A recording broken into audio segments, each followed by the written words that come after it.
தேசிய கல்வி நிறுவனத்தின் முழுமையான அனுசரணையுடன் இன்னும் ஒரு பிரயோகணித பாடவேளையை கலந்து கொள்ள வந்திருக்கும் அனைத்து மாணவர்களையும் வரவேற்பதோடு அனைவருக்கும் எனது முதற்கண் வணக்கங்களை தெரிவித்துக் கொள்கிறேன். ஏற்கனவே நாங்கள் நிலைக்குத்து வட்ட இயக்கத்தில் கற்றுக்கொண்ட தியரிகளை அடிப்படையாக கொண்டு இன்று நாங்கள் பல பயிற்சிகளை செய்வதற்கு ஆயத்தமாக இருக்கின்றோம். அதிலே முதலாவது பயிற்சியாக இங்கே உங்களுக்கு திரையில் போடப்பட்டிருக்கிறது.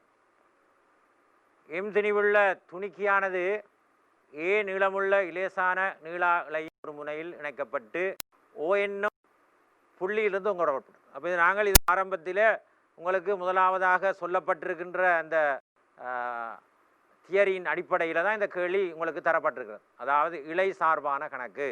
இரண்டாவது தியரியாக நான் உங்களுக்கு செய்தேன், ஒரு ஒப்பமான கோலத்துக்குள் சுயாதீனமாக இயங்குகின்ற, அதாவது நாங்கள் அதை இயங்கக்கூடியவாறு உள்ள ஒரு துணிக்கையை பற்றி நாங்கள் வழங்கப்படுத்தியிருந்தேன். அவை பின்வரும் காலங்களில் வரும். இவ்வளவு முதலாவது கணக்கை பார்ப்போம். அப்போ தொங்க விடப்பட்டிருக்குன்னு சொல்ல ஏ நீளம் உள்ளது, இலையொன்றில் திணிவுள்ள துணிக்கை தொங்க விடப்பட்டிருக்கின்றது.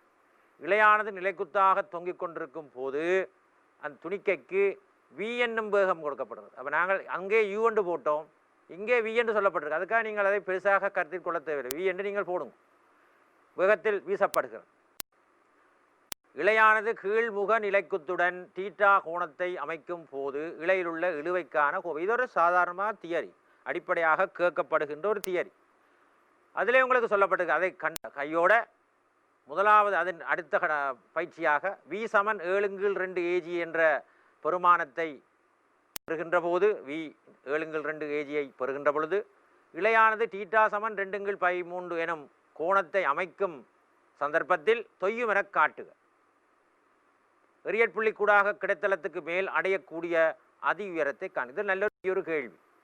அப்போ இதில் நிறைய சந்தர்ப்பங்கள் உங்களுக்கு வட்ட இயக்கம் தொடர்பான இதுவும் இருக்க போன்றது, எரியம் தொடர்பான பயிற்சியும் உங்களுக்கு கிடைக்க போகும். ரைட், அது சம்பந்தமான படத்தை பார்ப்போம். என்ன மாதிரி போட்டிருக்கின்றார் பாருங்கள். தீட்டா சமன் 2π/3 டி சமன் நோடாகுதுன்னு உங்களுக்கு ஏற்கனவே கேட்கப்பட்டிருக்கு. அப்போ அதுக்கு வரத்துக்கு முதல் நாங்கள் எங்கட முதற் கேள்வியாக கேட்கப்பட்டிருக்கின்ற இலையில் உள்ள இழுவையை காணும் முகமாக நாங்கள் மேற்கொண்டு நடவடிக்கையை எடுப்போம். முதலில் நாங்கள் ஒரு இலை ஒன்று இருக்கின்றது, அதிலே திணி உள்ள ஒன்று கட்டப்பட்டிருக்கின்றது. அது டி சமன் நோட் என்று போட்டுக்கொள்வோம். அதுக்கு நாங்கள் இப்போ கொடுக்கப்படுகிற வேகம் வி. நாங்கள் ஓண்டு போட்டுக்கொள்வோம். அது கட்டப்பட்டிருக்கின்ற இடம் டி சமன் டி ஆகின்ற பொழுது அமைக்கின்ற கோணம் நிலைக்குத்திறன், கீழ்முக நிலைக்குத்திறன் பாருங்கள் சொல்லப்பட்டிருக்கிறது. தீட்டா எனும் கோணத்தை அமைக்கின்றது.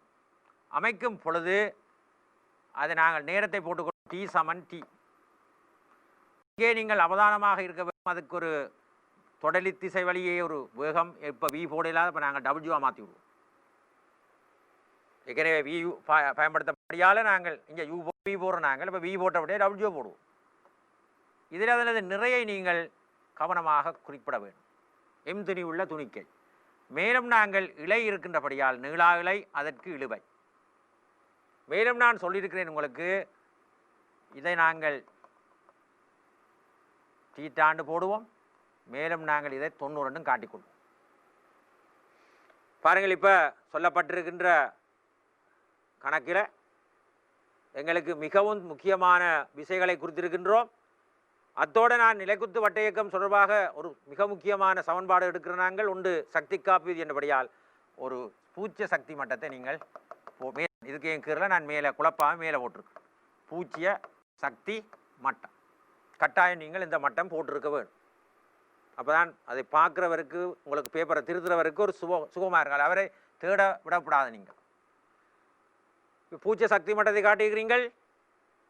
விசைகளை துணிக்கையில் தொழிற்படுத்த விசையை குறித்திருக்கிறீர்கள்.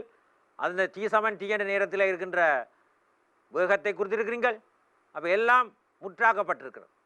இனி நாங்கள் சமன்பாடுகளுக்கு போவோம். முதலாவதாக நாங்கள் சக்தி காப்பு விதி.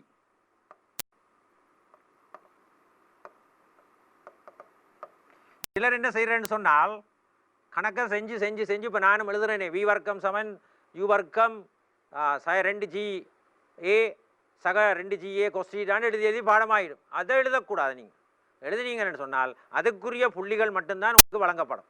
நீங்கள் சக்தி காப்பீடு எடுக்க வேணும், சக்தி காப்பீதியை எழுதி காட்ட வேணும். ஏனென்றால் இந்த சக்தி நிலைப்பண்பு சக்தி, இயக்கப்பண்பு சக்தி எல்லாத்துக்கும் அங்கே தெரிய புள்ளிகள் வழங்க 5 5 5 போட்டிருப்பார்கள். நீங்கள் அது ஒன்றும் எழுதாமல் சக்தி காப்பீதி எனக்கு பாடம் என்று சொல்லி அதை எழுதினீங்கள்னு சொன்னால் அதுக்குரிய புள்ளிகள் உங்களுக்கு தவிர்க்கப்படும். ஆனபடியால் இந்த சந்தர்ப்பங்களில் உங்களுக்கு அதையும் நான் சொல்லித்தாரேன். சக்தி காப்பு விதி முழுமையாக எழுதப்பட வேண்டும்.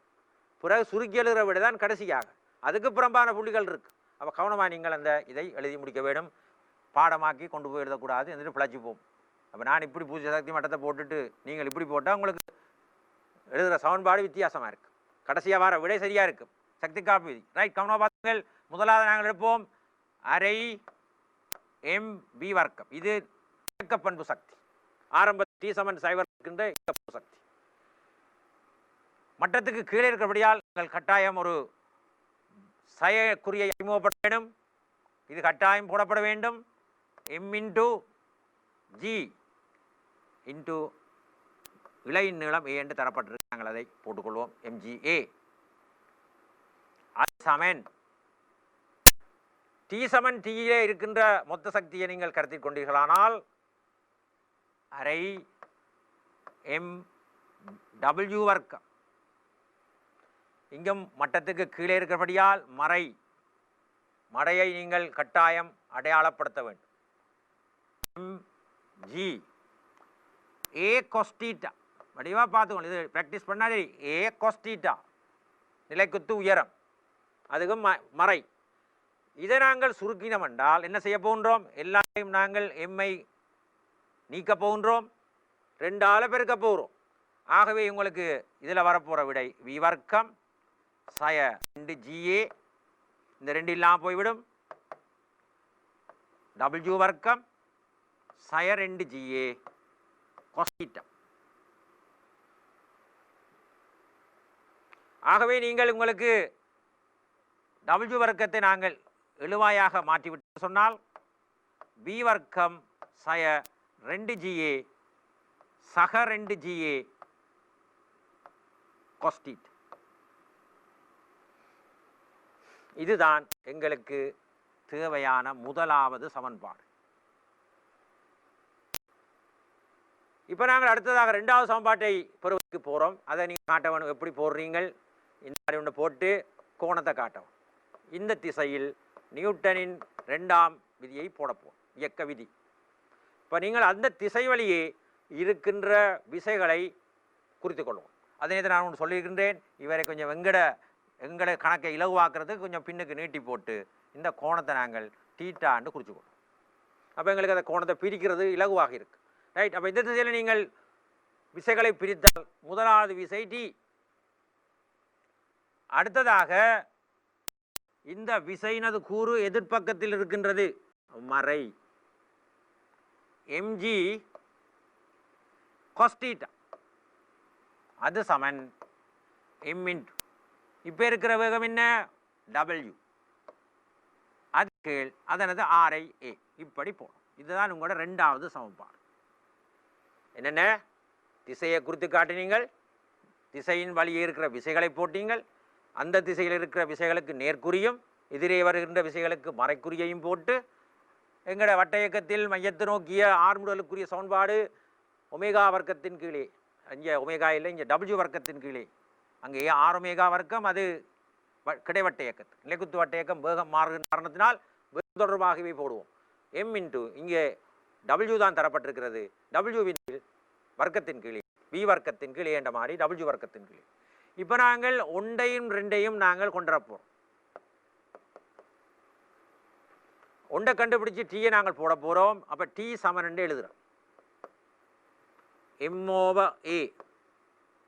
இந்த W வர்க்கம் ஏற்கனவே கண்டுபிடிச்சி வச்சுருக்கிறீங்க, அதுக்கு போடுவோம் V வர்க்கம் சய 2 GA சக 2 GA cos θ. இங்கே இருந்த MG cos θ அந்த பக்கத்துக்கு போயிட்டு, அப்போ ஏற்கனவே மறைக்குறி இங்கால வரும்பொழுது நேர்த்தியாக மாறி MG cos θன்னு போட்டுக்கொண்டேன். இவரை நாங்கள் இவரோடு சேர்க்க வேண்டும் என்று சொன்னால் எம்ஓவையே வெளியில் வர வேண்டும். அப்போ அதுக்கு நான் ஐடியான்னு சொன்னதுங்க, மேலேயும் கீழையும் ஏயின் கீழ் ஏயால் பெருக்கி வச்சு கொள்ளுங்கோ உங்களோட வசதிக்கு. அப்போ நீங்கள் பிளவிட மாட்டீங்க. இங்கேயும் எம்ஓவரே ஏற்கனவே எடுத்திருக்கிறார், அப்போ இங்கேயும் எம்ஓவரே வந்துட்டு, அப்போ அதையும் எடுப்பு. எல்லாத்துக்கும் பொதுவாக நாங்கள் எம்மின் கீழ் ஏயை பொது எடுத்துக்கொண்டால் உங்களுக்கு இறுதி விடையாக வரப்போகிறதே பார்ப்போம். அப்போ 2GA கொஸ்டீட்டா, இங்கும் பார்த்தீங்கன்னா எம்எம் ஏயும் போயினால் ஜி கொஸ்டீட்டா இன்டு ஏ, அது சமன் சக GA கொஸ்டீட்டாவினால் தரப்படும். இப்போ இறுதி விடையாக நாங்கள் பார்த்தால் M/A இன்டு பி வர்க்கம் சய 2GA சக 3GA கொஸ்டீட்டா. இவ்வளவு விடையும் நீங்கள் செய்து காட்ட. சிலர் சரியாக எல்லாத்தையும் பாடமாக்கி வச்சிருக்கிறது, ரெண்டையும் டக்கு டக்குன்னு எழுதுறது. அந்த மாதிரி வேலைகள் செய்யக்கூடாது. எப்படி எடுத்தீங்களோ அதை காட்டவும். பிரயோகணத்தில் இந்த மாதிரி பிரயோகிக்கிறீங்கள், இந்த மாதிரி பிரயோகித்து தான் இதை எடுத்தீங்கள். இதை நேரடியாக ஒருத்தரும் பாடம் வி வர்க்கம் சமன் ஜூ வர்க்கம் சக 2AS அங்கே நேரு ஓட்டு இயக்கத்தில் அது பாடமாக்கி செய்கிறோம். இங்கே அந்த மாதிரி செய்யலாது. நீங்கள் உங்களோட வேலைப்பாடுகள் எல்லாம் திறமையாக காட்டப்பட வேண்டும். இங்கும் அதே மாதிரி தான். பிள்ளை 100க்கு 100 புள்ளிகளை எடுக்க வேண்டும் என்று சொன்னால் அதுக்கு ஒரு முறைமை இருக்கிறது. அந்த முறையில் தான் நீங்கள் போக வேணுமே தவிர குறுக்கால நெடுக்கால பாஞ்சு போகலாது. அப்போ 2 சமன்பாடு எடுத்திருக்கின்றோம். முதலாவது சமன்பாடு, 2வது சமன்பாடு. ஒன்று சக்திக்காப்பின் அடிப்படையில் வந்தது, மற்றது நியூட்டனின் 2வது இயக்கப்பதிவு வந்தது. அதிலிருந்து பெற்றுக்கொண்ட இறுதி முடிவு தான் இந்த டீயினது சமன்பாடு. அதை உங்களுக்கு முதலாவது கேள்வியில் கேட்டிருக்கின்றார். அதாவது பாருங்க, கீழ்முகநிலைக்கு தீட்டாவோணம் அமைக்கும் பொழுது இலையிலுள்ள இழுவை கோவையை இந்த பெற்றிருக்கிறோம். முதலாவது பகுதியை நாங்கள் இலகுவாக முடித்திருக்கிறோம். இப்போ இதன் அடிப்படையில் உங்களுக்கு அதில் வருகின்ற பயிற்சிகளை பார்த்தால் V வந்து 7/2 G என்று தான். V சமன் 7/2 AG எனின் புரிய சொல்லியிருக்கிறார். இலை தொய்யும் என காட்டு. இங்கே தான் பிரச்சனை இருக்குது. இலை தொய்யும் செய்ய போகிறோம். இழுவிசை 0. அப்போ இழுவிசையை நாங்கள் 0 என்று எடுத்துக்கொண்டு இதையும் போட்டு தீட்டாவை காட்டலாம் ஒரு முறை. திருப்பி அப்படியே பாருங்கள். V வர்க்கம் V சமன் 7/2G. இப்போ V வர்க்கம் என்றால் நீங்கள் பெருக்கி போட்டு போடுவீங்க, அது புற பார்த்துக்கொள்வோம். இலையானது இந்த கோணத்தில் இருக்கும் பொழுது தொய்யும் என காட்டு. தொய்யும் என்றால் என்னது? T சமன் நோடு என்று காட்ட வேணும். இல்லை மறுதலையா இன்னொரு எடுத்துக்கொண்டு இலை தொய்யும் என்றால் T சமன் நோடு என்று எடுத்தால் அந்த கோணம் வந்து தீட்டா 2π/3 என்று காட்டலாம். ஏதோ ஒரு முறையில் நீங்கள் அதை விடைக்கு வரலாம். 2 முறை இருக்கின்றது. ஒன்றை நீங்கள் தெரிவு செய்யலாம், அல்லது அதுக்காக 2ஐயும் செய்து காட்டுற இல்லை. ஒரு முறையை நீங்கள், அதாவது தீட்டா வந்து 2π/3 போட்டு TH 2 காட்டுங்க, அல்லது T வந்து 0 எடுத்துக்கொண்டு தீட்டா வந்து 2π/3 எடுப்போம். நாங்கள் T சமன் 0 எடுத்து செய்கிறது கொஞ்சம் இலகுவாக இருக்கும்னு நினைக்கிறேன். சரிதானே? இலை தொய்யும் பொழுது. அப்போ எனின் இலை தொய்யும் பொழுது, இலை தொய்யும் பொழுது அதுக்கு போட்டதுடைய காரணிய போட்டு T சமன் 0 ஆகும். இலை தொய்யும் பொழுது T சமன் 0. இப்போ வியும் எடுத்துட்டீங்க. ஆகவே தீட்டாவை நீங்கள் காட்ட வேணும். எவ்வளோ காட்ட வேணும்? 2π/3. அப்படி என்றால் நாங்கள் T சமன் சமன்பாட்டில் எடுத்துக்கொண்ட சமன்பாட்டை 0 சமன் எம்மின் கீழே இருக்கட்டும், அதை பிறகு நாங்கள் அகற்றுவோம். B வர்க்கத்துக்கு பதிலாக போட போறீங்கள். எவ்வளவு? V சமன் 7/2G என்று தந்திருக்கின்றார். அது ஒரு வர்க்கம் என்று வர வேண்டும். சரிதானே? அதை நாங்கள் மாற்றிக்கொள்வோம். B வர்க்கம் என்று எடுத்துக்கொள்வோம். V வர்க்கம் சமன் 7/2G அல்லது 49 A வர்க்கம் G வர்க்கம் வந்தால் இங்கே சுருக்கங்களுக்கு இடமாக இருக்கும், அல்லது வர்க்கம் என்று போட்டிருக்கணும். அதில் சின்ன ஒரு பிழை இருக்கின்றது, அதை நாங்கள் மாற்றிக்கொள்வோம். V வர்க்கம் சமன் 7/2AG எனின் அப்போதான் இதில் போட்டுக்கொள்ள முடியும், சுருக்கிறதுக்கும் இலகுவாக இருக்கும். ரைட், போட்டு பார்ப்போம். AG சய 2G சக 3GA கொஸ்டீட். அப்போ நாங்கள் இது சயருக்கு இது தர இது சமன் சண்டபடியால் இது ஒரு நேரணியம் ஒரு நாள் சைவராக முடியாது. ஆக இவர் தான் சைவராக அமைந்திருக்க வேண்டும். அதை நாங்கள் ஒரு ஸ்டெப்பில் வருவோம். இதை நாங்கள் நீக்கி போட்டு எழுதுவோம். இனி நாங்கள் தேவையில்லை. 7/2 கழிச்சு என்ன விட வரப்போகுது? 3/2 AG சக 3GA 3GA கொஸ்டீட்டா. இப்போ நாங்கள் பார்ப்போம். ஏஜி பொதுவாக அவரையும் வெளியெடுத்து விடலாம். கடைசியாக நாங்கள் மிஞ்சிரத்தை நாங்கள் போட போகிறோம். 3 ஸ்டீட்டா 3 கொஸ்டா 3 ஜிஏ வெளியெடுத்து விடலாம். அப்போ நேரடியாக எங்களை விட போகிறோம். அப்போ நாங்களே பார்ப்போம்.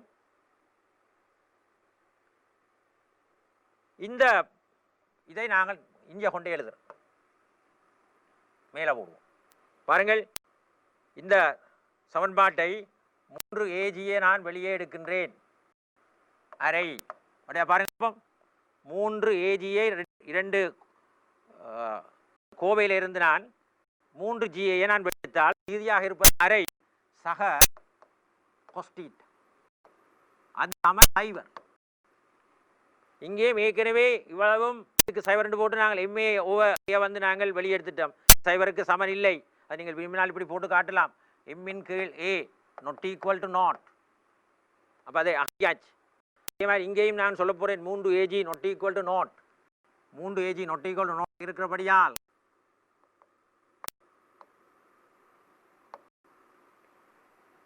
கொஸ்டீட்டா சக அரை சமன் சைவர். அப்போ கொஸ்டீட்டா சமன் சய அரை வரப்போகிறது.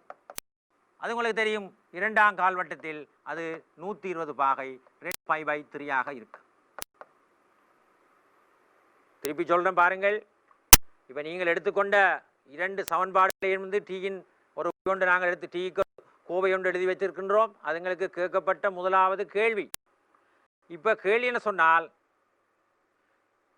வி வர்க்கம் சமன் 7/2 ஏஜி எனின் இழையானது தொய்யும். அப்படி தொய்மாக இருந்தால் இழிவிசை 0. அந்த இழிவிசையை நாங்கள் 0 என்று போட்டுக்கொண்டால் எங்களுக்கு இதிலேருந்து நாங்கள் என்னத்தை எடுக்க வேணும்?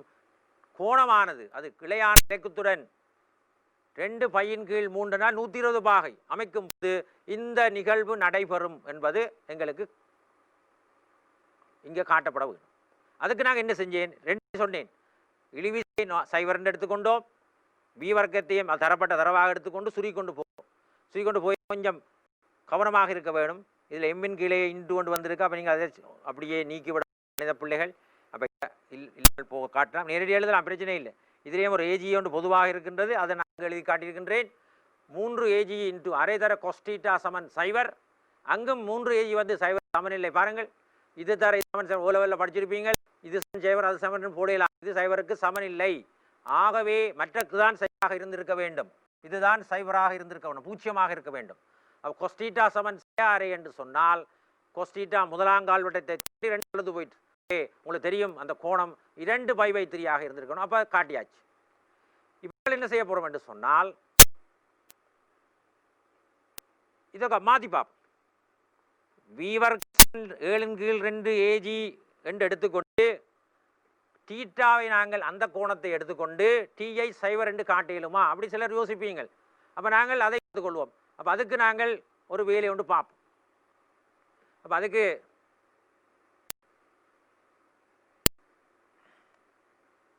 வி வர்க்கம் சமன், அப்போ இங்கே வி வர்க்கம் இல்லை, ஜூ வர்க்கம் சமன் வி வர்க்கம் இன்ட்டு சய 2 ஜிஏ சக 2 ஜிஏ கொஸ்டீட்டா.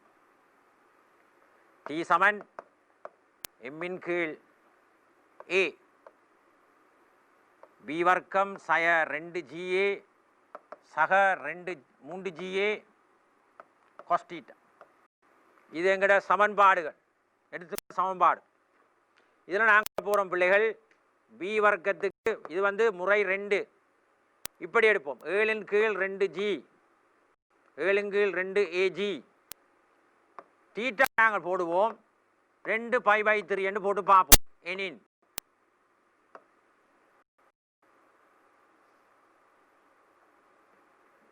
W அதாவது டி சமன் டி என்ற கணத்தில் அதனது வேகம் தெரியும். டி சமன் தரப்பட்ட கோவையும் எடுத்திருக்கிறோம். பகுதி கொண்டுள்ள கேள்வியாக இருக்கின்றது. அந்த 2வது அதாவது தொடர்ந்து வருகின்ற வினாவில் முதலாவது ஏ என்று போடப்பட்டிருக்கிறதுல இழை தொய்யும் என காட்ட சொல்லி நான் ஏற்கனவே உங்களுக்கு T1 சைவர் என்று எடுத்துக்கொண்டு டீட்டா காட்டினேன். இப்போ எடுத்துக்கொண்டு நான் காட்ட போகிறேன் T சமன் சைவர் என்று காட்ட போகிறோம். அப்படியும் காட்டலாம். அப்போ நீங்கள் ஒன்றை தான் படிச்சுக்கணும் இல்லை. அப்போ நாங்கள் இதை பார்ப்போம். M/A பி வர்க்கத்துக்கு போகிறீங்க 7/2 ஜி 2 2 2 ஏஜி ஒரு ஏஜி அல்ல ஜிஏ cos 2/3. இப்போ நாங்கள் எடுத்துக்கொண்டால் மீன்களே இது ரெண்டே நீங்கள் சுருக்கினால் கீழ் 2 ஏஜி 4 ஏஜி 7 ஏஜி கழித்தால் 3 ஏஜி 2 3 ஏஜி கீழ் cos 60 அரை. இது 20 சய அரை. முடிவை பார்த்தீங்கன்னா 3 கீழ் ஏஜி 3 2. ஆகவே இது பட்டது விடை உங்களுக்கு சைவராக மாறும். இது டி சமன் டி சமன் என்ன சொல்ல போகுது? இலையானது தொய்வு. 2 விதத்தில் காட்டலாம். நீங்கள் இப்படியும் செய்யலாம், அப்படியும் செய்யலாம். டி சமன் கோணத்தை காட்டுங்கள், அப்படி ஒரு பிள்ளைய செஞ்சுருப்பாங்க. அப்போ நீங்கள் அதை பிள்ளை சரிவா 2 நாங்கள் விஏஎம் எடுத்துக்கொண்டு எடுத்துக்கொண்டு டிஎப்பர் 2 இருக்கின்றேன். இப்போ அடுத்த கேள்வி அதோட கேள்வி முடிஞ்சு. தீட்டா சமன் என்ன? தீட்டா ஆனது 2π ஆகின்ற பொழுது அது இலை அடைகிறது. நாங்கள் ஏற்கனவே படிச்சிருக்கிறோம். இருக்கும் படித்ததுன்னு படி சொல்லுங்க பாப்போம்.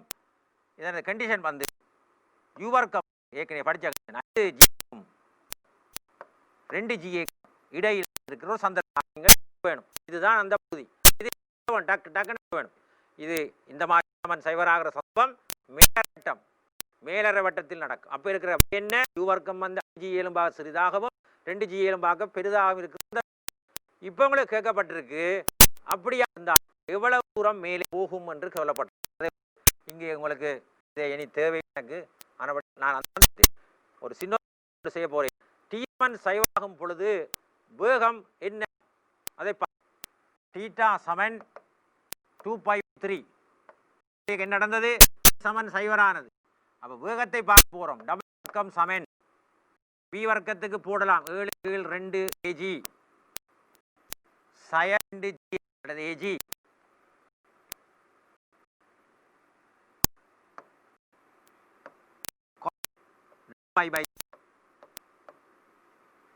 சுருக்கினீங்களா 2 ஏஜி என்று வரும். அதை சுருக்கினீங்க என்றால் சாரை ஏஜி என்று போட்டிருக்கா கீழ் சாயாரை. அதை நீங்க சொன்ன 3 2 ஏஜி இதனை போடுவோம். சாய 2 கீழ் 2 போடுவோம். இப்படி போட்ட சுருக்கு 3 ஏஜில் 2 ஏஜி 2. இதுதான் ஒமேகா வர்க்கம். ஆகவே ஒமேகா எங்களுக்கு வர்க்க மூலம் ஏஜியின் கீழ் 2. இது ஒரு மிக முக்கியமான ஒரு பெருமதி.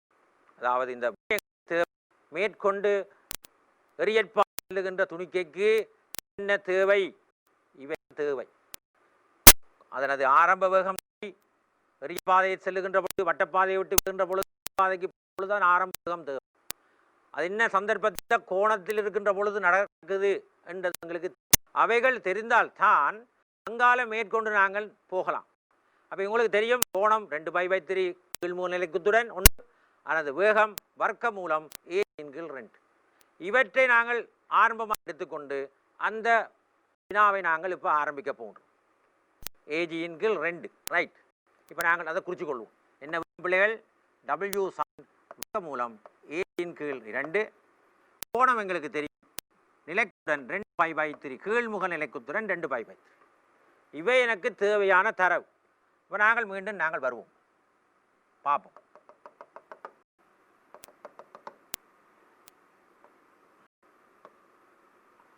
இவ்வளவு உங்களுக்கு தெரியும். 2π3 என்ன போட போறீங்க? இதில் W தெரியும் உங்களுக்கு. W வர்க்க மூலம் ஏஜியின் கீழ் 2. இங்கே T வந்து நாட். இப்போ என்ன நடக்க போன்னு பாருங்கள். இங்கே இருந்த துணிக்கை இப்போ வட்டப்பாதையில் இப்படி போயிருக்கு. இப்போ உண்மையாக வட்டப்பாதையில் போக முடியாது. நீங்கள் ஒரு இலகுவான முறை ஒன்று சொல்லித்தரேன் பார்த்துக்கோ. இந்த 2π3 பார்த்து பயந்துடாங்க. இது என்ன கோணம்? மிச்ச கோணம் இது வந்து 120. இது வந்து 60 பாகை π/3.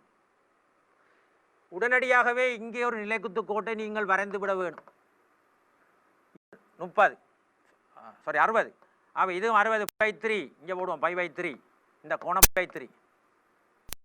ஆகவே இது 30 60 பாகை 30 பாகை 60 பாகை. அப்போ இது 5/3. அப்படியே பாருங்க, சரியான விளங்கிச்சான் பாருங்கள். அப்படி இங்கே போகலாம் 5/3 60 30 60. இது 90 இவ்வளோ. இது வந்து 90 பாகை. 60 30 60 அல்லது 60 60 ஒன்று விட்ட கோணம் 30 60. எனக்கு இந்த கோணம் தேவை. இப்படி என்றால் நாங்கள் பார்ப்போம். ஒரு எரியற் பாதையில் இயங்குகின்ற பொழுது துணிக்கைக்கு கிடை வேகம் நிலைக்குத்து வேகம் கட்டாயம் தேவை. இந்த வேகம் W. இப்போ கிடை வேகத்தை குறிக்க வேண்டும், நிலைக்குத்து வேகமும் குறிக்க வேண்டும். அதை நான் என்ன செய்ய போன்றா பிள்ளைகள், தனியாக நான் போட்டு வச்சுக்கொள்கிறேன். இப்படித்தான் போகின்றது கிடை வேகம். இதான் W. இது கோணம் வந்து 5/3. அப்போ நிலைக்குத்து கூறு என்ன, கிடைக்கூறு என்ன? அப்போ W cos 5/3 ஹொரிசோண்டல் காம்பவுண்ட் என்ன, வெர்டிகல் காம்பவுண்ட். நிலைக்குத்து கூறு என்ன, W sin 5/3. அதாவது இங்கே இந்த வெர்டிக்கல், அதாவது நிலைக்குத்தாக இருக்கிற கூறு W sin 5/3, கிடையாக இருக்கிற கூறு W cos 5/3.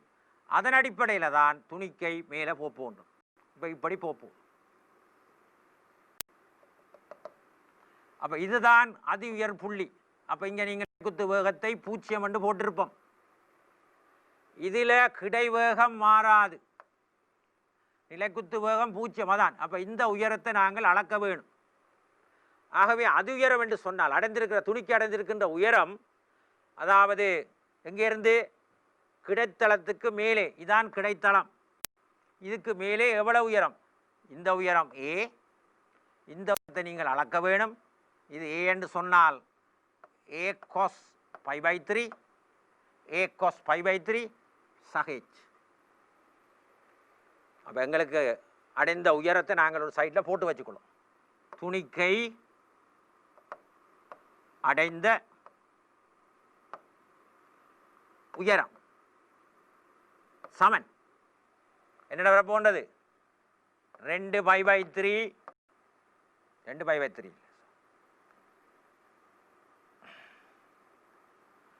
அதில் சின்ன ஒரு பிழை ஒன்று வந்து விட்டது.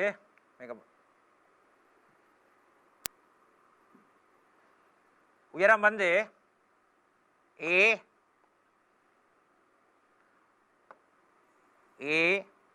A cos 5/3 இந்த H. துணிக்கை அடைந்த துணிக்கை இங்கே போய் அப்படி வருது. அப்போ அடைந்த நிலைக்குத்து உயரம் வந்து இந்த A cos 60 சகைச். அப்போ நாங்கள் இது ரெண்டும் எங்களுக்கு தெரியும், எச்சை கண்டுபிடிக்க வேண்டும். ஆகவே நாங்கள் எங்களுக்கு நிலைக்குத்து கூறு எழுதி வச்சுக்கின்றோம். அப்போ புவியீர்ப்புங்கள் இயக்கம் நடக்க போகிறபடியால் மேலே V வர்க்கம் சமன் U வர்க்கம் சக 2AS நாங்கள் இறுதி வேகம் 0, இறுதி வேகம் 0 மேலே, ஆரம்ப வேகம் இந்த இருக்கின்றது, அது சமன் W வர்க்கம் sin வர்க்கம் 5/3. மேல் நோக்கி இயக்கத்தில் சய 2G × H. இது உங்களுக்கு ஏற்கனவே நீங்கள் புவிப்பங்கள் இயக்கம் படிச்சிருப்பீங்கள், எரியம் படிச்சிருப்பீங்கள். இந்த சமன்பாடு போடுவதில் எதுவித பிரச்சனையும் இருக்கான்னு நினைக்கிறேன். இந்த வேகத்தை பாருங்கள், W cos 5/3 கிடை வேகம், W sin 5/3 நிலைக்குத்து வேகம். எங்களுக்கு நிலைக்குத்தான உயரம் தான் தேவை. அப்போ நிலைக்குத்தான உயரம் தேவை என்று சொன்னால் நிலைக்குத்தாக நாங்கள் V வர்க்கம் சமன் U வர்க்கம் சக 2AS என்ற சமன்பாட்டை போட போகின்றோம், பிரயோகிக்க போகின்றோம். சைவர் சமன் இறுதி வேகம் சைவர், ஆரம்ப வேகம் பாருங்கள் அதான் இங்கே இருந்து நான் இதை தனிமைப்படுத்தி எழுதிக்கிறேன். கிடைக்கூறு நிலைக்குத்துக்கூறு இது முக்கியமானது. W sin 5/3 முழு வர்க்கத்தை நான் W வர்க்கம் sin வர்க்கம் 5/3 என்று போட்டிருக்கேன். ஏன் சய போட்டேன், மேல் நோக்கி இயக்கத்தில் புவிப்பார்முடுகள் மறைப்பெருமானம் மறை G என்று போட்டாச்சு. இப்போ எங்களுக்கு இஞ்சால கொண்டு வந்து எழுதுவோம். 2GH சமன் டபிள்யூ வர்க்கம் டபிள்யூ வர்க்கம் ஏற்கனவே எங்களுக்கு தெரியும். டபிள்யூ வர்க்கம் தர இந்த சைன் பை பை 3 வந்து √3/2. அப்போ √3/2 அது முழு வர்க்கம். இதே நாங்கள் செய்வோம் என்றால் டபிள்யூ போடுவோம். ஏஜியின் கீழ் 2 தர 3 கீழ் 4 வர்க்கம் மூலம் 3 வர்க்கத்தின் கீழ் 2 வர்க்கம் 4. இங்கே நாங்கள் 2G என்று போட்டுக்கொள்வோம். H இதில் நீங்கள் ஒன்றும் சுருக்க முடியாது. விரும்பினால் H வெட்டி விடலாம். H சமன் 3 கீழ் 16A. சரியா பாருங்கள், இங்கே ஒரு 2 இருக்கின்றது. இந்த 2 கீழே வரப்போன்றது. H சமன் காணும் பொழுது 2 கீழே வந்தால் ஏற்கனவே 8 2 16 3A. இதுதான் அடைந்திருக்கின்ற இரியற் பாதையில் அது அடைந்திருக்கின்ற உயரம். இரியற் பாதையில் தளத்துக்கு மேலே உயரம் கேட்டால் இதை கொண்டு போய் போடவும். அது சமன் A cos. அப்போ A தரம் அரை. H கண்டுபிடிச்சிருக்கிறீங்கள் 3 கீழ் 16A. அவை நீங்கள் இப்போ பொமசி எடுத்து போனீங்கடா, மொத்தமாக இதுக்கு பொமசி 16A, இதுக்கு ஒரு 8A, 3A. மொத்தமாக உங்களுக்கு 16 மட்டும் 24, 24 3 27. அப்போ அடைந்த உயரம் H என்று போடுவோம். அடைந்த உயரம் முழு உயரத்தை நாங்கள் இதிலேருந்து இவ்வளத்துக்கும் இதிலேருந்து இங்கே வரையும் நாங்கள் அடைந்திருக்கிற உயரத்தை இப்படி போட்டுக்கொள்வோம். அடைந்த உயரம் H என்று போட்டுக்கொள்வோம். H சமன் 27/16A. இது கிடைத்தளத்துக்கு மேலே அடைந்த துணிக்கையின் இடப்பேச்சு அதி உயரமாக காணப்படும். அப்போ இதை நாங்கள் பார்ப்போம் ஆரம்பத்தில் இருந்து. வடிவாக பார்த்துக்கொள்ளுங்கள். 2வது பகுதி டீயின் பெருமானம் அதற்கான கோவையை கேட்கப்பட்டது. அவைகளெல்லாம் நாங்கள் இலகுவாக வெற்றியாக முடித்திருக்கிறோம், சந்தோஷமாக முடித்திருக்கின்றோம். 2வது பகுதியில் உங்களுக்கு இலைச்சியும் என கேட்டிருக்கிறார். எப்படி கேள்வியை பாருங்கள். 1வது பகுதி டீ கேட்டிருக்கிறார். அதுக்கும் 2வது பகுதிக்கும் தொடர்பு இருக்குது. ஏன் இலைச்சியும் என்று போடுறதுக்கு இந்த சமன்பாடு இல்லாமல் எங்களுக்கு செய்ய முடியாது. ஆகவே டீக்கு நாங்கள் சைவரை போட்டு ஒரு தொடர்பு வச்சிருக்கோம். என்ன கோணத்தில் அது இலை தொய்யும், அது தேவை இந்த இரியற் பாதைக்கு. அதான் போட்டிருக்கு, இந்த கோணத்தில் அது நடக்கும். அடுத்தது இரியற் பாதை அடைந்தவுடன், அதாவது இரியற் பாதை ஆரம்பிக்க இலை தொய்யிருக்கும் என்று சொன்னேன். அந்த இடத்துல நீங்கள் என்னத்தை கணிக்க வேணும்? வேகத்தை மறக்காமல் கணித்து விட வேணும். எடுத்தோடனே விட்டுட்டு இரியற் பாதைக்கு வந்துடக்கூடாது. அங்கே அவதானித்து என்ன கோணத்தில் இழுவிசை பூச்சியமானதோ அந்த கோணத்தை விக்கு பெறப்பட்டிருக்கிற சமன்பாடு வி வர்க்கம் சமன், அங்கே நாங்கள் பார்த்துருக்கோம் யூ வர்க்கம் சக 2GA சக 2GA கொஸ்டீட்டான்னு பார்த்துருக்குறோம். அதில் இங்கே வந்து மாறி இருக்குது. நீங்கள் அதில் கொண்டே பெருமானத்தை போட்டு இந்த இறுதி வேகம், அதாவது இரியற் பாதையை ஆரம்பிக்கின்ற அந்த ஆரம்ப வேகத்தை நாங்கள் கண்டுபிடிக்கிறோம். இது வட்டப்பாதையில் இறங்குகிற துணிக்கையின் இறுதி வேகம், வட்டப்பாதையில் இயங்குகின்ற துணிக்கையின் இறுதி வேகம், இரியற் பாதையில் இயங்குகிற துணிக்கையின் ஆரம்ப வேகம். அதுக்கு தேவை இந்த கோணமும் தேவை. அந்த கோணத்தை குறித்து கொண்டு மீண்டும் நாங்கள் படத்தை கருவோம். என்ன மாதிரி அடிப்புள்ளியிலிருந்து துணிக்கை எதுவித பிரச்சனையுமின்றி 2π/3 கோணத்து வரைக்கும் வந்திருக்கு. அந்த இடத்துல தான் அவருக்கு இது நேர்ந்திருக்கு, T சமன் 0 ஆயிருக்கு. அப்போ அந்த இடத்தை நாங்கள் சிறப்பாக குறித்து அந்த வேகத்தையும் போட்டு வச்சுக்கின்றேன். W சமன் இந்த போட்டு வச்சுக்கின்றேன். அந்த நேரத்தில் T சமன் நோடாக இருக்கின்றது. அதை கொஞ்சம் காட்டுறதுக்கு இங்கே வெளியில் வந்திருக்கு. எல்லாம் குழம்பி போடும். W cos π/3 என்று சொல்லுற கிடைக்கூறு, W sin π/3 என்று சொல்லுகின்ற நிலைக்குத்து கூறு எரியல் பாதைக்கு ஆரம்பத்தை கொடுக்கின்றது. அப்போ ஆரம்பத்தை கொடுக்கிற பொழுது அது உயரத்தை கேட்டிருந்தால் நிலைக்குத்தாக இருக்கிற கூறு தான் எங்களுக்கு தேவை. கிடையாக இருக்கிற கூறு இந்த சந்தர்ப்பத்தில் எங்களுக்கு பயன்படுத்தப்படுவதில்லை. அப்போ கிடையாக எவ்வளவு தூரம் போயிருக்குன்னு கேட்டிருந்தால் நீங்கள் அதை கண்டுபிடிக்கலாம். எங்களுக்கு அது இப்போ அவசியம் இல்லை. எங்களுக்கு தேவையான எடுத்துக்கொண்டு புவியீர்ப்புங்கள் இயங்க போகின்றது ஆபத்து. எரியற் பாதையில் வருகிற துணிக்கையின் இயக்கம் புவியீர்ப்புங்கள் இயக்கம். அப்போ அதுக்கு நாங்கள் நிலைக்குத்தாக வி வர்க்கம் சமன் யூ வர்க்கம் சக 2AS என்னும் சமன்பாட்டை, அது பழக்கப்பட்ட சமன்பாடு, அதை நாங்கள் போடுகின்ற பொழுது வடிவாக ஆழமாக போடும். இறுதி வேகம் 0. ஆரம்ப வேகம் அங்கே பாருங்கள் குறிக்கப்பட்டிருக்கிறது W sin π/3. அப்போ இங்கே W sin π/3 அது முழு வர்க்கம். அது நான் W வர்க்கம் sin வர்க்கம் π/3 என்று பிரித்து போட்டிருக்கின்றேன். இதில் ஒரு மைனஸ் பெருமானம் கொண்டு வரும். அதனது நிலைக்குத்தாக புயிர்பாடுகள் மறைப்பெருமானம் மறை G. அப்போ நாங்கள் இந்த சந்தர்ப்பத்துக்கு பிறகு 2GH இந்த பக்கத்துக்கு கொண்டு வந்து நாங்கள் Wவுக்கும் அந்த sin π/3க்கும் உரிய பெருமானங்களை பிரதியிடுத்து எச்சை கண்டுபிடிச்சிருக்கின்றோம். அங்கே வரப்பட்டிருக்கிறது 3/16 என்று சொல்லப்பட்டிருக்கிறது. அதாவது துணிக்கை எப்பொழுது துணிக்கை கட்டப்பட்டிருக்கிற இலை எப்பொழுது தொய்கின்றதோ அந்த இடத்துக்கூடாக செல்லுகின்ற அந்த கிடைக்கோட்டுக்கு மேலே, இந்த கிடைக்கோட்டுக்கு மேலே மேலே எவ்வளவு தூரம் அதனால் பிரயாணம் அதாவது பயணம் செய்ய முடியும் என்பதை நான் கண்டுகொண்டேன். அது 3/16 என்ற உயரத்துக்கு அது சுயாதீனமாக போயிருக்கின்றது. கேட்ட கேள்வி என்ன சொன்னால், கிடைத்தளத்தில் இருந்து எவ்வளவு தூரத்துக்கு மேலே போயிருக்கின்றது என்பதுதான் கேள்வி. அல்லது நீங்கள் அந்த இடத்துக்கு மேலே இருந்து கேட்டிருந்த கேள்விகளும் உங்களுக்கு வரும். அந்த சந்தர்ப்பம் வந்தால் அதோட நிப்பாட்டுங்கள். அல்லது மையத்துக்கு மேலே எவ்வளவு தூரம் போயிருக்குன்னு கேட்டால் அதுக்கேற்ற மாதிரி கூட்டி போட்டு கொடுங்கள். இது எங்களுக்கு இந்த கேள்வியில் பாருங்கள், ரிஜெட் புள்ளி கூடாக செல்லும் கிடைத்தளத்துக்கு கூடிய அடையக்கூடிய அதிகாரத்தை காண்க. அப்போ இங்கே தான் உங்களுக்கு ஆரம்பத்தில் ரிஜெட் புள்ளி இங்கே தான் தொடங்கினது. அதில் ரிஜெட் புள்ளி அது வட்டவாதை விட்டு விலகுற இடம். ரைட். அப்போ இங்கேருந்து வந்தால் முழு தூரத்தை நீங்கள் கண்டு கொடுக்கலாம். அதுக்காக என்னென்ன மாதிரி பிரிச்சிருக்கிறேன். இது ஏ, இந்த இடம் a cos π/3, அதுக்கு மேலும் h என்று வந்திருக்கின்றது. அதை ஏற்கனவே கண்டிருக்கிறோம்.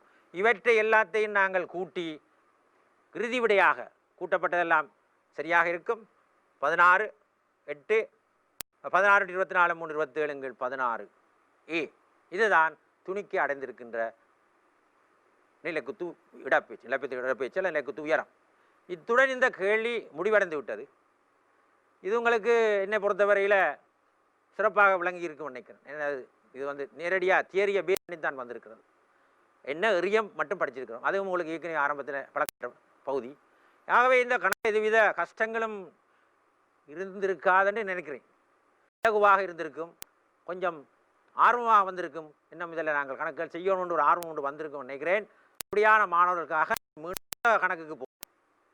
அடுத்த பயிற்சி என்ன இருக்குன்னு பார்ப்போம். இதுக்குரிய படங்களுக்கு கீறப்பட்டிருக்கிறது. அதிக புள்ளியில் பாருங்கள், வேகம் எல்லாம் போட்டிருக்கின்றேன். நாங்கள் அடுத்த கணக்கு போவோம். ரைட். இரண்டாவது கேள்வியை பாருங்கள். இது என்ன சொல்லப்பட்டிருக்கிறது? எம் திணிவுள்ள துணிக்கானது இலேசானதும் எல் நீளமும் கொண்ட நீளா இழை.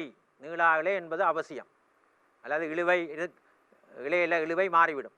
அப்போ நீளா இழையின் ஒரு முனை ஏக்கு தொடுக்கப்பட்டு இழையின் மற்றைய முனையானது நிலைத்த புள்ளி பிக்கு இணைக்கப்பட்டு துணிக்கை புவியீர்ப்பின் கீழ் சமநிலையில் உள்ளது. ரைட். இப்போ நல்ல கேள்வி. இந்த கேள்வி ஜே பருமனுள்ள கிடையான கணத்தா கொண்டு கொடுக்கப்படுறது. அப்போ நல்ல ஒரு கேள்வி ஒன்று இரண்டாவது கேள்வியாக வந்திருக்கு. முதல் நாங்கள் இந்த கணத்தாக்கு சம்பந்தமாக சொல்லியிருக்கின்றது. கனவேருக்கு கணத்தா கண்டாலே சிலருக்கு பிடிக்காது. கணத்தாக்கென்று சொல்லுகின்ற பொழுது கவனமாக இருக்க வேணும். ஐ கணத்தாக்கன்னு ஐயினால் குறித்தால் ஒரு பெரிய விசையை நாங்கள் சிறிய நேரத்தில் கொடுப்போமாக இருந்தால் அதை சொல்வது கணத்தாக்கு. பெரிய விசை நேரத்தில் அலகும் பார்க்கலாம், நியூட்டன் செகண்ட். இதிலிருந்து நீங்கள் படிச்சிருப்பீங்க. இதெல்லாம் ஏற்கனவே உங்களுக்கு முத்தல் அல்லது துணிக்கைகளின் மோதுகை சம்பந்தமான அந்த பாட பகுதியிலே இதுகளெல்லாம் இருக்கின்றது. என்றாலும் இதை நான் சும்மா மேலோட்டமாக சொல்லிக்கொண்டு அடுத்ததுக்கு நான் போகிறேன். இப்படி பாருங்கள், கணத்தாக்கின் வரவிலக்கணம் என்னது? விசை தர நேரம். இங்கே விசை எப்படி இருக்க வேணும்? பெரிய விசையாக இருக்க வேணும். நேரம் என்பது சிறியதாக இருக்கும், மிகச்சிறியதாக இருக்கும். இந்த சந்தர்ப்பத்திலே நாங்கள் இதை மேற்கொண்டு சில முடிவுகளை பெறுவதற்காக நாங்கள் தொடர்ந்து போவோம். விசை சமன் திரிவு தர ஆர்முடுகள் என்று போடலாம். தர டி. இதில் நாங்கள் இந்த ஏயும் டியையும் நாங்கள் பார்த்து கொண்டால் எங்கே போடலாம் என்றால் வி சமன், இங்கே உங்களுக்கு படிச்சிருக்கிறீங்க, வி சமன் யூ சக ஏடி. இந்த வியிலிருந்து நாங்கள் யூவை கழித்தால் ஏடி வரப்போம். அப்போ ஏடிக்கு பல நாங்கள் அதை கொண்டு வந்து போட்டால் M into V minus you என்று போகிறோம். ஆகவே இறுதி உந்தம் சய ஆரம்ப உந்தம். இதுக்கு பேர் உந்த மாற்றம். உந்த மாற்றமா ஐ கணத்தாக்கு சமன் உந்த மாற்றம். கவனமாக பார்க்கணும். இதுதான் அடிப்படை. இதை தெரிந்தவருக்கு தான் இந்த கணக்கில் கை வைக்கலாம். அதுபடியே தான் இதை நான் உங்களுக்கு போட்டு காட்டியிருக்கேன். கணத்தாக்கு சமன் உந்த மாற்றம். உந்த மாற்றம் என்று சொன்னால் என்னது? இறுதி உந்தம் சய ஆரம்ப உந்தம்.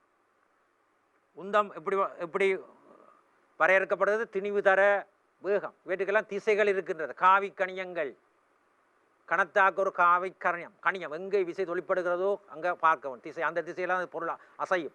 விசை இருந்தால் பொருள் அசையும். அப்போ அசைகின்ற பொழுது வேகங்கள் எல்லாம் வந்திருக்கின்றது. ஆகவே இது ஒரு கணத்தாக்கு என்பது ஒரு காவிக்கணியம். உந்தமாற்றம், உந்தமும் ஒரு டிரெக்ஷன். உந்தம் பாவிக்கின்ற பொழுது கட்டாயம் நீங்கள் திசைகளை குறித்திட வேணும். அப்போ தான் நீங்கள் சகவா சயவாண்டு போட்டுக்கொள்ளலாம். அப்போ கட்டாயம் தெரிஞ்சுக்க வேணும். கணத்தாக்கு சமன் உந்தமாற்றம் உந்தமாற்றம் உந்தமாற்றம் இறுதி உந்தம் சய ஆரம்ப உந்தம். இவையை நாங்கள் வச்சுக்கொண்டோம் இந்த கேள்வியை ஆரம்பிக்க போகிறோம். அப்போ அதை நாங்கள் ஒரு சைட்டில் குறித்து கொள்வோம். I சமன் m into v minus u. Right. இப்போ அது எனக்கு தேவை. இப்போ கணக்குக்கு வருவோம். துணிக்கை இருக்கின்றது, இலையில் துணிக்கை இருக்கின்றது, தொங்கிக் கொண்டிருக்கின்றது. இதான் நாங்கள் அதில் கட்டப்பட்ட புள்ளி. எம் திணிவுள்ள துணிக்கையானது எல் நீளம் கொண்ட இலையின் ஒரு முனை ஏக்கு தொடுக்கப்பட்டிருக்கிறது. அப்போ இது ஏ, எல் நீளமான இலை. மற்ற முனையானது பி என்னும் முனைக்கு தொடுக்கப்பட்டிருக்கிறது. அப்போ நாங்கள் இதை பி என்று சொல்லியிருக்கிறார், ஓ அல்ல பி. இப்பொழுது நடக்கின்றால் புவிப்பிங்கில் சமநிலையில் உள்ள சந்தர்ப்பத்தில் ஜே பருமனுள்ள கிடையான கணத்தாக்கு கொடுக்கப்படுது. ஏற்கனவே நாங்கள் இதுக்கு யூ என்ற வேகத்தை தான் நாங்கள் கொடுத்து பழகிருக்கிறோம். தியரி பாருங்க மாறிட்டு. இப்போ இந்த கணக்கு இந்த அடிப்படை தியரி தெரியாதவருக்கு இந்த கணக்கை மேற்கொண்டு செய்ய முடியாது. அதோடு அவர் விட்டுட்டு போயிடுவார். எனக்கு கணத்தாக்குன்றாலே தெரியாது, கணத்தாக்க போட்டதாலே எனக்கு செய்ய முடியலாம் போச்சு. அப்படி அந்த தியரியை கொஞ்சம் வடிவாக பார்த்துக்கொள்ளும். அப்போ இதில் நாங்கள் வேணுந்த ஜே போட்டிருக்கிறார். ஆரம்பத்தில் சைவராக இருந்திருக்கு. அப்போ ஜேயை கொடுத்தோன்னே அதுக்கு ஒரு வேகம் ஒன்று வந்திருக்கும், விசை ஒன்று வந்திருக்கும். விசை வந்தால் வேகம் வந்திருக்கும். அப்போ ஜேயை நாங்கள் எப்படி கண்டுபிடிக்கலாம்? அப்போ ஜே சமன் ஒரு குறிக்கப்பட்ட அந்த வேகம் ஒன்று வந்திருக்கு. ஆரம்பத்தில் சைவர் வேகம். அந்த எம்மை நான் இங்கே இங்கே போடுறேன். ஆகவே ஜே சமன் எம் இன்டு வி, வி சமன் ஜே இன் கீழே. வடிவாக பார்த்துக்கொள்ளும். இதுதான் ஆரம்ப வேகம். இதே எங்களுக்கு போட தெரியாது. கேள்விகளை நாங்கள் ஒன்றும் செய்ய முடியாது, அப்படியே விட வேண்டியது. அப்படியே பார்த்துக்கொள்ளும். அப்போ என்ன, கணத்தாக்கு சமன் உந்த மாற்றம் என்ற சமன்பாடு மிகவும் முக்கியமானது. அதை பேஸ் பண்ணி தான் இந்த கேள்வி உங்களுக்கு வந்திருக்கு. அப்போ ஆரம்ப கேள்வியும் இந்த கேள்வியும் சமனாக இருக்குன்னு சொல்ல முடியாது. அங்கே தொடர்ந்து போகிற பகுதி ஒரே மாதிரியாக இருந்தாலும் இங்கு கொஞ்சம் வேலைகளை நாங்கள் அதுக்கு அறிமுகப்படுத்த வேண்டியிருக்கு. சில சோதனைகள் செய்ய வேண்டி கிடக்கு, சில தேவைகள் இருக்கு, சிலவற்றை எங்களை காட்ட வேண்டி இருக்கு. ஐ சமன் கணத்தாக் உந்த மாற்றம். அப்போ நாங்கள் உந்த மாற்றத்தின் அடிப்படையில் இருக்கிற சமன்பாட்டை போட்டால் இது ஆரம்பத்தில் சைவரில் சும்மா இருக்கு. அப்போ தான் ஜூ சமன் சைவர். திடீரென்று அடிச்சு விட்டேன், அதுக்கு ஒரு ஆரம்ப வேகம் ஒன்று வந்துட்டு அந்த வேகத்தை தான் நான் வி என்று போட்டு வி சமன் ஜே இங்கிலேம். ஜே தரப்பட்டிருக்கிறது, எம் தரப்பட்டிருக்கிறது. எனவே வி இப்போ ஒரு தெரிந்த கணியமாக இருக்கிறது. வி என்பது ஒரு தெரிந்த கணியம். அப்போ எங்களுக்கு பிரச்சனை இல்லை. இப்போ இந்த துணிக்கை தான் என்ன செய்ய போன்றது, இயங்க போன்றது. இழிவு பெருமானத்தை காண்க. அப்போ நாங்கள் என்ன சொல்ல போறோம் என்றால், இதனை ஒரு குறித்த கோணம் டீட்டாவினூடாக திரும்பி இருக்கிற சந்தர்ப்பத்தில் ஏற்கனவே நான் வி என்று போட்ட கையால் இவருக்கு பயப்படா போனுங்க டபிள்யூ. அப்போ இங்கே 90 பாகை, இதில் இழிவிசை, இதுக்கு போடுவோம் நிறை. வேறும் சொல்லியிருக்கிறேன், எல்லாம் பழக்கத்தில் இருந்தால் டக்குன்னு எல்லாத்தையும் போட்டுடலாம். இதையும் நான் சொல்லியிருக்கிறேன், போட்டு டீட்டாண்டு போட்டுற வேணும். பேரையும் சொல்லியிருக்கிறேன், இதை நீட்டி விட வேண்டும். அப்போ இந்த கணக்குகள் இதுகளைத்தான் நீங்கள் தெரிஞ்சு, அப்போ நேரத்தை பிடிச்சி கொள்ளலாம். டக் படத்தை போட்டோன்னு எல்லாம் போட்டு தள்ளிடும், விஷயம் முடிஞ்சு. இது டி சமன் டி என்ற நேரத்தையும் குறித்து கொள்ளுவோம். ஸ்பெஷலாக இது டி சமன் நோட் போட்டுக்கொள்வோம். ஓகே, எல்லாம் முடிஞ்சு. இதுக்குரிய தேவையான முழு இதுவும் குறித்து விட்டோமா? இல்லை. என்ன ஒன்று நாங்கள் குறிக்கையில், அதுதான் பூச்சிய சக்தி மட்டம் ஒன்றில். அப்போ வீக்குள்ளால் போகிறத இப்படி போட்டு இப்படி போகுது. நான் அதை சொல்கிறேன், பூச்சிய சக்தி மட்டம் என்று போட்டுக்கொண்டேன். ஏன்னா இது இந்த முதலாவது கேள்வி பிள்ளைகள் சும்மா சின்ன கேள்வியாக இருந்தாலும் இந்த பயிற்சியில் நாங்கள் செஞ்ச முழு தியரியையும் அது பேஸ் பண்ணுது. தியரியை ஃபுல்லாக எடுத்தால்தான் அந்த கணக்கை பற்றி நீங்கள் அந்த பகுதியை முடிப்பீங்க. அப்போ நாங்கள் சக்தி காப்பு விதி எழுத வேண்டும். முதலாவது சக்தி காப்பு விதி, அதை பார்த்து எழுதுவோம். அரை எம் இன்டு முதலாவது வேகம். இந்த வேகம் நாங்கள் இப்போ சொல்லியிருக்கின்றோம். ஆரம்பத்தில் சைவர், இப்போ வி என்ற வேகம் கொடுக்கப்பட்டிருக்கு ஜே. அப்போ நீங்கள் மேலே அதுக்கு இப்போ வேகம் வந்து வி என்று போட்டுக்கொள்ளும். இப்போ அரை எம்பி வர்க்கம்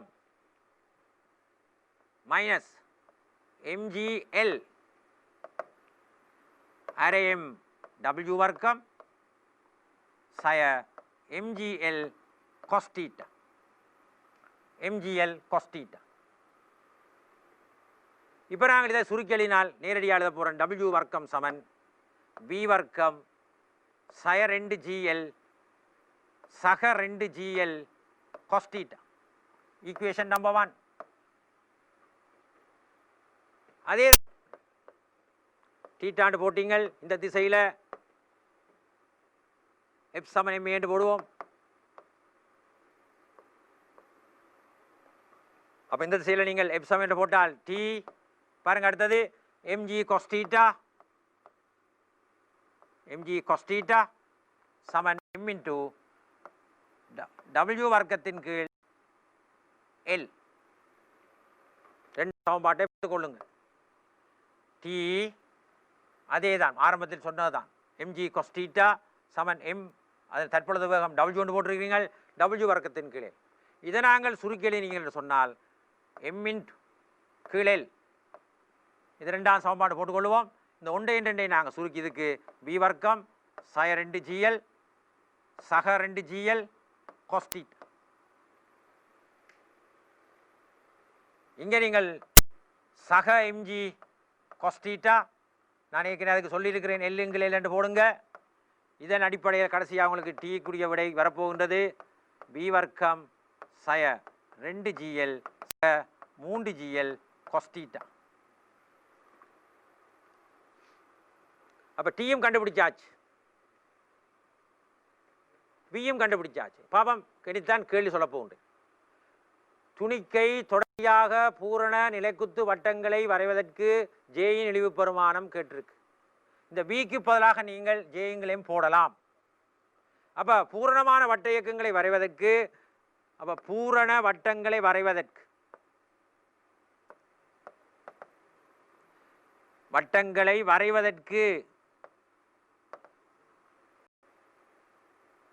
தீட்டா சமன் பை இல் டி பெரிது சைவர் பி பெரிது சைவர் ஆதல் வேண்டும்.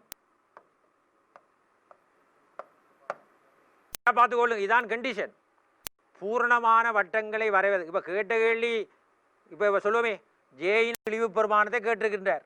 அப்போ ஜேயின் இழிவு பெருமானத்தை காண்றதுக்குரிய சந்தர்ப்பம் பெறாது. அதை நாங்கள் வேறொன்றுக்குள்ள புகுத்தித்தான் வர வேண்டும்.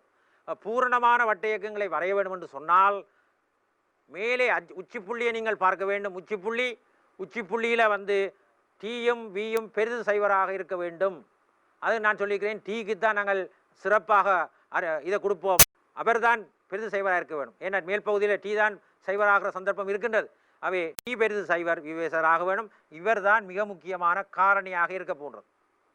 அப்போ நாங்கள் டீட்டா சமன் பையில் பெரிது சைவராக வேண்டும். பார்ப்போம், சும்மா போட்டு பார்ப்போம். அப்போ நாங்கள் டி பெரிது சைவர் என்று சொன்னால் எம்மின் கீழில் பி வர்க்கம் சய 2 ஜிஎல் சக 3 ஜிஎல் கொஸ்டீட்டா. டீட்டாக்கு போல நாங்கள் பை என்று போட போகின்றோம். அப்போ அதை போட்டு பெரிது சைவர் என்று காட்ட போகிறோம். அப்போ நாங்கள் காட்டுவதற்கு நாங்கள் ஒரு சின்ன ஒரு வேலையொன்றை பார்த்துக்கொள்வோம். இந்த வி சமன் ஜேயின் கீழே எனக்கு இப்போ அந்த பகுதி தேவைப்படுகிறது. அப்போ நான் என்ன செய்ய போகிறேன்னா அந்த இதை கொஞ்சம் எனக்கு இடம் தேவைன்றபடியால் அதை அழித்து போட்டு இவ்வளவுத்தையும் அழிச்சிட்டு இப்போ அங்கே கொண்டு போக போகிறேன். டி பெரிது சைவர் அப்படின்னு போட்டிங்க என்றால் பி வர்க்கம் சய 2 ஜிஎல் சக 3 ஜிஎல் கொஸ் பை என்று போடும். அது பெரிது சைவர் ஆதல் வேண்டும். அப்படியா இருக்க வேணும். இப்போ நாங்கள் பி வர்க்கம் சய 2 ஜிஎல் இது -1. அப்போ 3 ஜிஎல் பெரிது சைவர் ஆதல் வேண்டும். பி வர்க்கம் பெரிது 5 ஜிஎல் அப்படியாக வேண்டும். அங்கே போய் இந்த பிக்கு பல இங்கே கண்டிருக்கிறேன். அப்போ ஜே வர்க்கத்தின் கீழ் எம் வர்க்கம் பெரிது 5 ஜிஎல் ஜே வர்க்கம் பெரிது 5 எம் வர்க்கம் ஜிஎல் ஜே பெரிது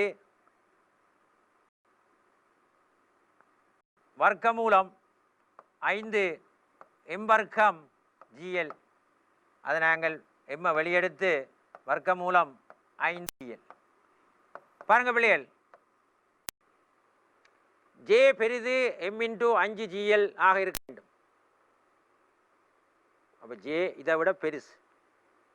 அப்போ இவர் தான் இழிவு பெருமானம். நாங்கள் சொல்லியிருக்கிறேன், ஏன் டி தான் உங்களுக்கு தெரியும். மேலறை வட்டத்தில் பூச்சியமாக கூடியதுக்குரியவர் ஆறுன்னு சொன்னால் இழுவை. இழுவைத்தான் எடுத்திருக்கின்றேன். நீங்கள் விரும்பினால் இந்த இவரையும் போட்டு பார்க்கலாம், பையை போட்டு பார்க்கலாம். பாருங்க அதுக்கு இடையில். அதை நாங்கள் முதல் இதை முடிச்சு போட்டு வருவோம்.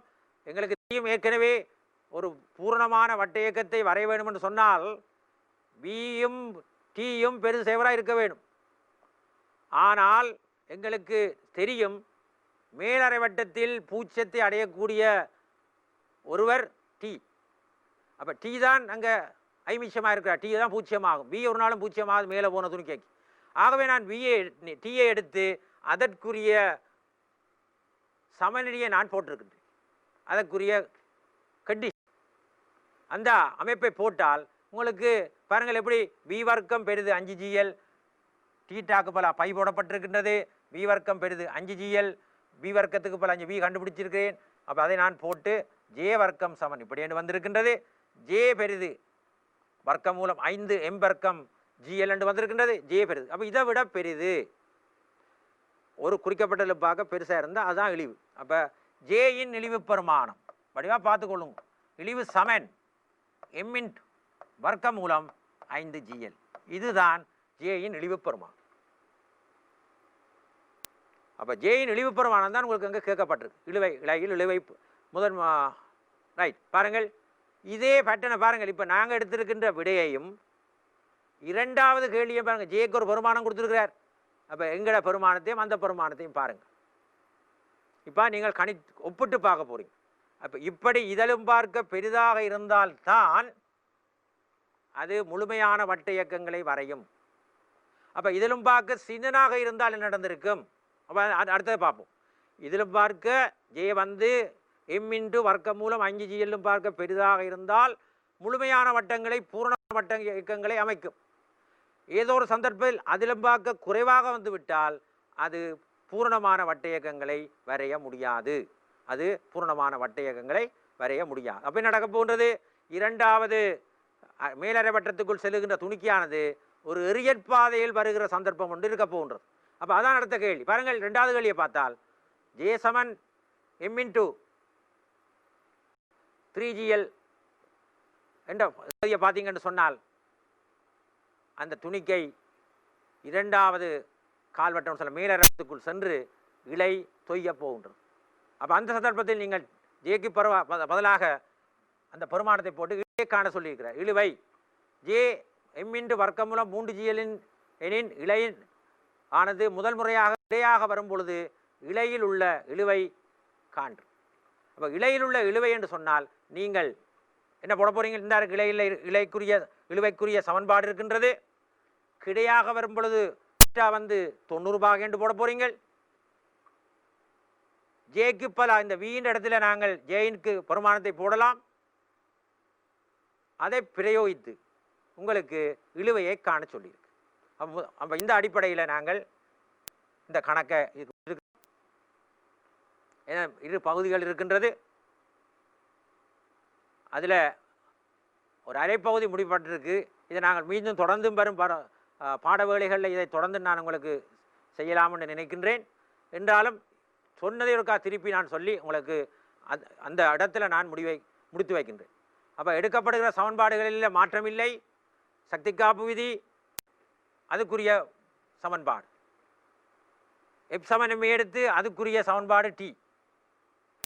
இப்போ உங்களுக்கு அதாவது ஏற்கனவே கணத்தாக்கு சமன் உந்த மாற்றம் என்ற அடிப்படையில் ஒரு சமன்பாடு எடுத்து வியை கண்டு வைத்திருக்கிறேன் ஆரம்ப வேகம்.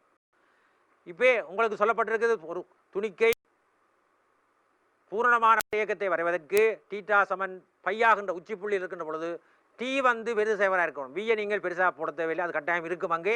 அப்போ டி தான் வெளிப்படையாக அது உண்மை, இது வெளிப்படை உண்மை, இது கட்டாயம் இருக்க வேண்டும். அப்போ டி பெருசு சேவர் என்று போட்டு அதுக்குரிய சமனை நாங்கள் பெற்றிருக்கின்றோம். இந்த பள்ளியானது ஜே பெரிது m இன்ட்டு வர்க்கம் 5gl இன் கீழ் என்று பெரிது 5gl m 5gl என்று தரப்பட்டுள்ள கொண்டு வந்திருக்கின்றோம். இந்த ஒரு குறிக்கப்பட்ட பெருமானத்துக்கு மேலே சொன்னால் அந்த பெருமானம் தான் இழிவு பெருமானம்.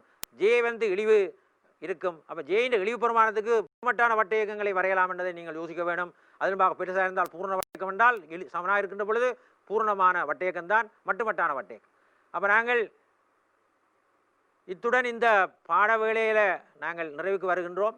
இன்றைக்கு செய்திருக்கின்ற பாடங்கள் கணக்குகள் எல்லாம் தரமான கணக்குகள், இவைகள் உங்களுக்கு நல்ல வடிவாக விளங்கியிருக்கும். ஆகவே இந்த இப்போ செய்யப்பட்ட பகுதியை நீங்கள் திருப்பி மீள்பார்வை செய்து மீட்டல் செய்து நீங்கள் அடுத்த பாட வேளையில் உங்களுக்கு மேலும் பல பயிற்சிகளை தருவதற்கு நான் ஆயத்தமாக இருக்கிறேன். மீண்டும் உங்களோடு அடுத்த பாட வேளையில் சந்திக்கும் வரை உங்களிடமிருந்து விடைபெறுகின்றேன். நன்றி, வணக்கம்.